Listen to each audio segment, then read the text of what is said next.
Welcome back नाज़रीन यकीनन मुल्क के एक पासे अंदरूनी बहरान त आहिनि पर मुल्क जा बहरान एॾा मशहूर थी विया आहिनि जो कल्ह असां ॾिठो त अमेरिका में कांग्रेस अंदरि बलूचिस्तान जे हवाले सां हिकिड़ी वॾी बहस थी ऐं बज़ाहिर मूंखे हिकिड़ो फेयर इहो बि लॻो त शायदि ईंदड़ वक़्त में पाकिस्तान ते बलूचिस्तान जे मामले खे साम्हूं रखी करे इंटरनेशनल प्रेशर्स अची सघनि था। इन हवाले सां बि ॻाल्हायूं था ऐं ओस्तो साहब हाणे थोरो शिफ्ट था कयूं। इहे इशूज़ त आहिनि पाण वटि जुडिशरी जे हवाले सां हू बि काफ़ी बहस थींदी आहे। हाणे वरी हिकिड़ो ॿियो ईंदड़ ॾींहंनि में जेको बहरान बज़ाहिर नज़र अचे पियो, बलोच त काफ़ी अरसे खां क्लेम कंदा पिया अचनि त भई हुननि सां ज़ुल्म ऐं ज़्यादती थिए थी, पर अमेरिकन कांग्रेस में बलूचिस्तान वारो जेको इशू टेकअप थियो आहे इन खे तव्हां कीअं था ॾिसो? इन जा केतिरा सीरियस इफेक्ट्स ईंदड़ वक़्त में ॾिसो पिया तव्हां? साईं बिल्कुलु तमामु मां सम्झां थो त इन खे संजीदगीअ सां ॾिसणु घुरिजे, छाकाणि त हाणे जेका असांजी ईस्टर्न बॉर्डर आहे उहा आहिस्ता आहिस्ता इरेलीवेंट थींदी पई वञे ऐं जेको असांजो वेस्टर्न बॉर्डर आहे उहो वञे पियो ॾींहों पोइ ॾींहुं हॉट थींदो, ठीकु आहे न।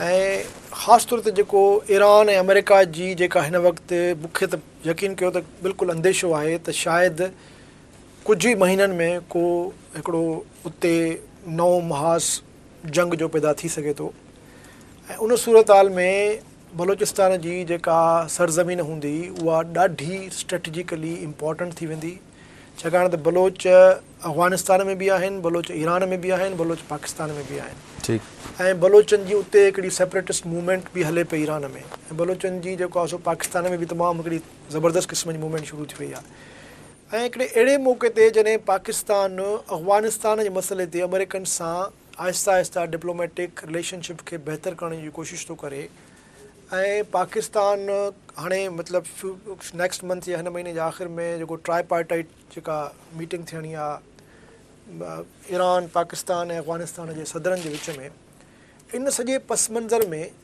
तव्हां जेकॾहिं अमेरिकन कांग्रेस जंहिंजो तव्हां ज़िक्र कयो उन में जेकी हार्श लैंग्वेज इस्तेमालु कई वई आहे ऐं तमामु हिकिड़ो एक्सट्रीम क़िस्म जो हिकिड़ो प्रपोज़ल ॾिनो वियो आहे त बलूचिस्तान जे बारे में, त यकीनन मां सम्झां थो इहो तमामु ॻणती जोगी ॻाल्हि आहे। ऐं ख़ासि तौर ते जॾहिं बलूचिस्तान जे अंदरि बि हिकिड़ी मायूसी ऐं नाउमीदी ऐं हिन हुकूमत जेको शुरू में बलूचिस्तान पैकेज ॾिनो हुयो उन जा न त सियासी नतीजा निकिरी सघिया आहिनि, न त समाजी नतीजा निकिरी सघिया आहिनि, न त के इक़्तिसादी नतीजा निकिरी सघिया आहिनि, न उतां जे माण्हुनि जी का ज़िंदगी बहितर थी आहे, न उते उन्हनि खे जेको आहे सो को तहफ़ुज़ मिली सघियो आहे। ऐं उल्टो हाणे इहो जेको डर्टी वॉर आहे जेका जंहिंमें मतिलबु का ख़बर न आहे त कहिड़े तरीक़े सां उते इंसानी जेके हक़ आहिनि उनजी पामाली थी रही आहे ऐं उनजो जेको उन में जेका शिदत आई आहे, त मां सम्झां थो त इहे सभई जेके डेवलपमेंट्स आहिनि इहे अॻिते हली पाकिस्तान खे मूंखे बवाद फेस न करणा पइजी वञनि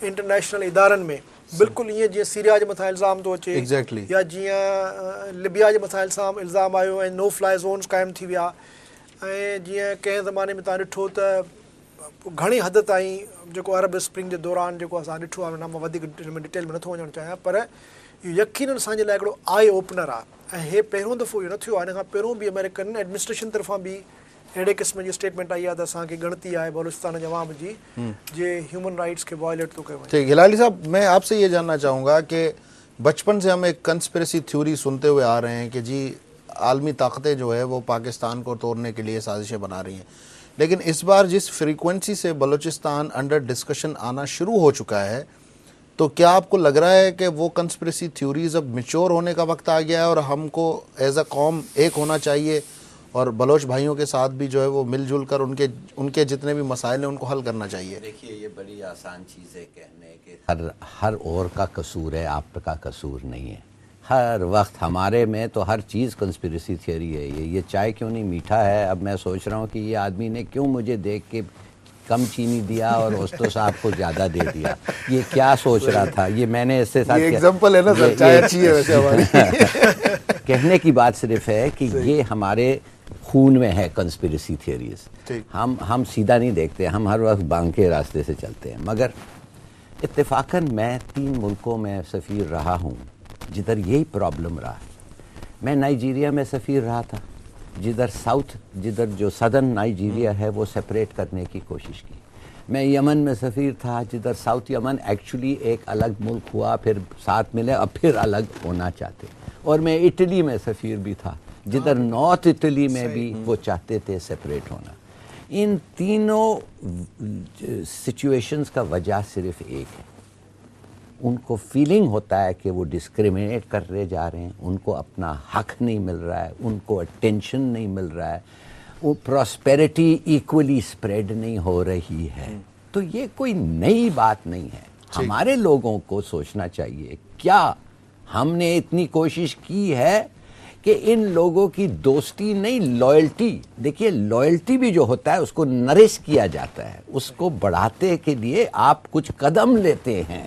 مت سمجھیے کہ ایک آدمی آپ سے لائل لے گا حالانکہ کچھ بھی ہو جائے. آپ کا بیٹا بھی آپ کو چھوڑ کے چلے جائے گا اگر دوسرے بیٹے کو کھانا زیادہ مل رہا ہے، ایجوکیشن بہتر ہو رہی ہے، اس کو ماں باپ سپوائل کر رہے ہیں. تو سب سے بڑا وجہ یہ ہے، کنسپریسی تھیوریز بھول جائیں، سب سے بڑا وجہ یہ ہے کہ آپ نے نہیں، جیسے ابھی آپ نے کہا کہ یہ فیلنگ ہوتی ہے نا، لیکن یہاں پہ تو ریئلٹی بھی ایک پکچر شو کر رہی ہے نا. یہ ریالٹی ہے، معاف کریے، میں ریالٹی. اگر یہ فیلنگ ہوتا تو آپ اور میں پھر بحث کر سکتے تھے. اگر آپ ایسے اگر آپ کہتے ہیں بھائی ان کو گیس مل رہا تھا، اب آپ دیکھیں سوئی سے گیس نکل رہا ہے اور سوئی میں گیس نہیں ہے.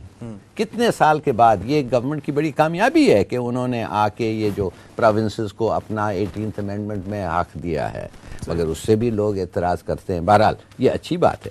کہنے کی بات صرف یہ ہے کہ کیوں ہم ہر وقت سمجھتے ہیں کہ کوئی آ کے ہمارے یہ سازش، اور اگر کوئی آ کے کہہ رہا ہے کہ آپ اتنے معصوم ہیں، اتنے اسٹوپڈ ہیں، اتنے ایزیلی آپ سبورٹ ہو جاتے ہیں، تو اگر یہ ہے تو آپ کا کوئی حق ہی نہیں ہے پھر to call yourself strong people. Social sites تے آؤں جڑا वेंदो आहियां त स्पेशली जेके बलोच लीडर्स हुजनि या बलोच पार्लियामेंटेरियन हुजनि, उन्हनि जा जेके रिमार्क्स हूंदा आहिनि उहे ॾाढा दिलि ॾुखोईंदड़ हूंदा आहिनि.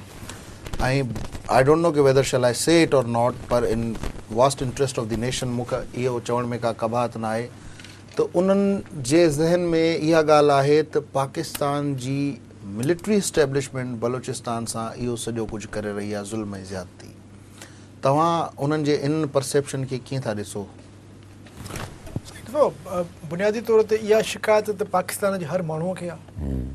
इहो मतिलबु बलोचनि जो त खणी मसइलो पंहिंजी जाइ ते आहे, छाकाणि त हिस्टोरिकली जेको पावर सेंटर रहियो आहे उहो त ज़ाहिर आहे मिलिट्री असांजी सिक्योरिटी इस्टेब्लिशमेंट रही आहे. ऐं ज़ाहिर आहे जेको पावर खे डोमिनेट कंदो ऐं पावर खे जेको आहे सो इस्तेमालु कंदो ऐं उनखां पोइ उन पावर खे शेयर करण लाइ तयारु न थींदो ऐं डेमोक्रेटिक ऐं जेके कॉन्स्टिट्यूशनल नॉर्म्स आहिनि उनखे एक्सेप्ट करण लाइ तयारु न थींदो, असांखां ई टैक्सिस वठंदो पर पोइ उहो पाण ते ख़र्चु कंदो, त अहिड़े क़िस्म जो माहौल शायदि 30 साल खनि पहिरियों हुयो, कोल्ड वॉर जे दौर में हुयो. हाणे सोसाइटी चेंज थी वई आहे. हाणे माण्हू क्वेश्चन था कनि.